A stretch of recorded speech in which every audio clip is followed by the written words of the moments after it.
Olá, meus queridos seguidores, ouvintes da Escola Bíblica Virtual. É um prazer ter vocês novamente aqui e encerrando, caminhando para o final, sobre os livros da Bíblia. Vou falar hoje sobre a Bíblia Católica. Por quê? Porque a Bíblia Católica contém alguns livros a mais que a Bíblia Protestante. A Bíblia Protestante tem 66, a Bíblia Católica tem 73. São 7 livros a mais, ou nesses 7 livros tem algumas adições, alguns textos, às vezes nem são livros, são capítulos, versículos, ou podemos colocar também alguns outros livros que, por ter um capítulo, é considerado um livro. Você vai entender isso melhor, mas no que se fala são 7 livros a mais, então ela tem 73. E ela tem algumas diferenças, uma diferença no Salmos, no livro de Salmos, que a Bíblia Católica, que a Bíblia Protestante não tem. E a gente vai entender isso hoje. Então eu quero falar um pouco sobre a Bíblia Católica. Por que eu vou falar da Bíblia Católica? Estou falando sobre estudos da Bíblia, mas você já deve ter ouvido, se você é evangélico, já deve ter ouvido, se você não é, você também já deve ter ouvido de algum evangélico falando que a Bíblia Católica tem livros que ensinam idolatria, que ensina a adorar Maria, ensina um monte de coisa errada. Mentira, né? Você tem livros hereges? Mentira, nada disso, isso é mentira. Isso é papo de quem não conhece e quer arrumar contenda. Esses livros são conhecidos como deuterocanônicos, apócrifos ou pseudepígrafos. Deuterocanônico significa segundo o cânon, foi feito um cânon depois do que já existia dos 66. Apócrifos significa escritos ocultos, que foram escondidos na época do primeiro cânon. Ou então pseudepígrafos, escritos sob falso nome. Então, quando você coloca um nome lá de Daniel, não é Daniel, seria um outro. Se fosse assim, os livros da Bíblia também, todos eles poderiam ser considerados, da Bíblia Protestante, todos eles considerados pseudepígrafos, porque o Pentateuco é atribuído a Moisés, mas sabemos que não foi Moisés que escreveu todo ele, pode ter narrado, mas quem escreveu foram outras pessoas. Então tem essa questão de quem escreveu ou não. Então são nomes que foram dados no decorrer da história. Não vou entrar nesse detalhe agora porque é muito longa essa história, faz parte de uma história do cristianismo, da teologia, uma coisa mais profunda, ok? Hoje eu quero dar só um resumo para você entender. Então, a Bíblia Católica contém 73 livros e esses livros eles também fazem parte de temas históricos, que é 1º e 2º Macabeus, adições ao livro de Esther, Tobias e Judite.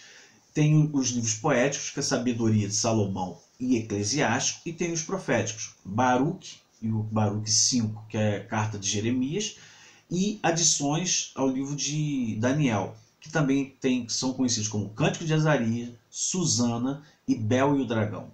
A Bíblia Católica, ela tem, dependendo da Bíblia, vai acontecer algumas diferenças no livro de Salmos, porque ela é traduzida da Vulgata, do latim vulgar.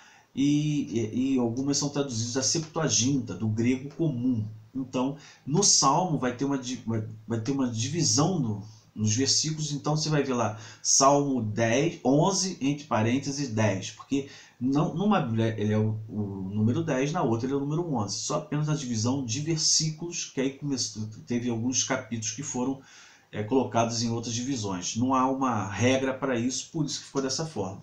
Só para vocês terem conhecimento, eu tenho uma Bíblia Católica bem antiga aqui, essa aqui é bem antiga mesmo, para vocês verem um pouquinho dela.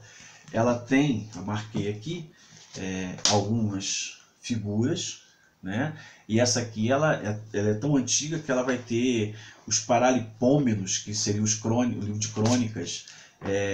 Então ele tem algumas coisas assim, 1º, 2º, 3º, Esdras.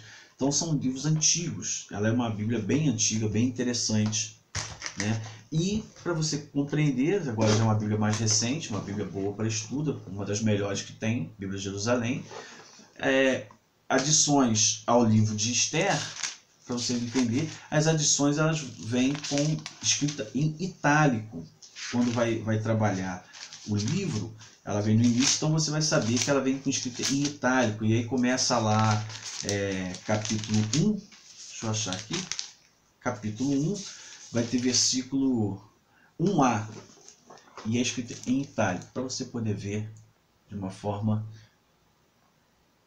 de como é feito. Então, é distinguido, é feita uma diferença do que é do tradicional. Então, veja que há uma preocupação também em não dizer que essa é certa, aquela é errada, em fazer um trabalho melhor. Esses livros foram adicionados no Concílio de Trento como sendo uma resposta à Reforma Protestante.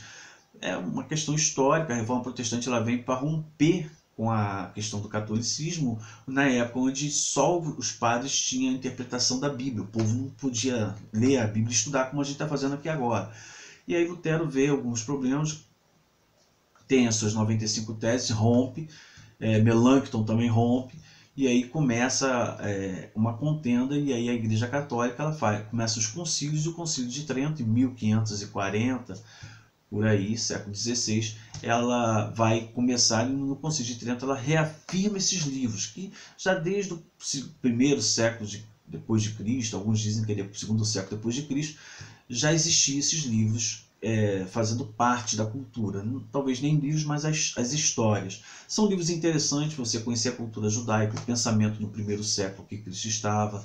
Então isso é muito importante conhecer. Eu vou ver se eu apresento para vocês, de acordo com cada tema, um resumo de cada livro, para que você possa conhecer, compreendê-lo melhor. Então, uma coisa que você tem que ter em mente: a Bíblia Católica não contém livros que ensinem idolatria. Isso é um assunto que tem que ser encerrado e respeitando a Bíblia Católica e a Igreja Católica, não ficar inventando coisas. Ela não contém idolatria. Muito pelo contrário, se você quiser conhecer, você sendo um católico ou você sendo um protestante querendo conhecer, um evangélico querendo conhecer a Bíblia Católica, do que ela fala, leia Baruch 6 ou Carta de Jeremias, onde ele vai ter um texto muito claro, onde vai dizer que contra a imagens, um texto fantástico que, por não estudarem, não conhecem. Então, é muito importante você ter essa compreensão.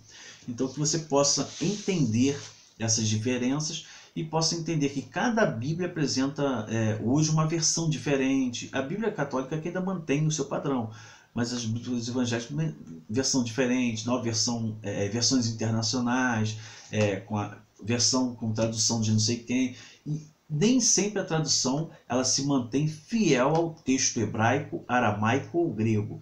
Elas vão sendo traduzidas dizendo que é para facilitar a compreensão. E na língua portuguesa nós temos tanto sinônimo que às vezes uma palavra que ela tem um significado, uma expressão cultural na época, uma expressão idiomática que era importante na época, ela perde esse sentido quando traduz para um sinônimo da língua portuguesa. É como se você pegasse a palavra saudade e não utilizasse mais a palavra saudade, e começasse a utilizar qualquer outra. Ah, sinto sua falta. Sentir falta não significa que você sente saudade, não é verdade? Então, é a mesma coisa. Então, temos que tomar muito cuidado com as traduções que existem da Bíblia. E com essas Bíblias que tem, Bíblia da vovó, do papai, da mamãe, da mulher. Por quê? Porque elas têm devocionais dentro dela. Essas devocionais não fazem parte do texto bíblico. Isso já aconteceu no passado. Quando eu for falar um pouco aí sobre a formação da Bíblia, nós vamos conhecer aí que já existiram partes que foram comentando o que tinha no texto. E isso, então, a gente precisa compreender. A história da formação da Bíblia é muito interessante e temos que tomar cuidado que ela está se repetindo. Então, que você possa ter essa compreensão. E em relação à Bíblia Católica, é isso. Então, ela não é uma Bíblia que ensina idolatria, adorar Maria, qualquer outra coisa. Ela traz textos históricos, culturais, importantes. Inclusive os livros de Macabeus é assim. Primeiro e segundo Macabeus conta, inclusive conta do Natal, significado do Natal, muito importante. E também é o livro que vai vai trabalhar no período onde se diz que não houve profecia, silêncio profético. Então é importante a gente conhecer o período interbíblico, que já falei sobre isso, ok? Que você possa compreender, eu espero que você goste, né, de aprender um pouco mais. Se você entrou pelo YouTube, se inscreva no canal, dá o likezinho, aciona o sininho para você receber as notificações sempre que tiver. Se você entrou pelo Facebook, dá o likezinho, compartilha e também aciona o sininho para que você possa receber, ok?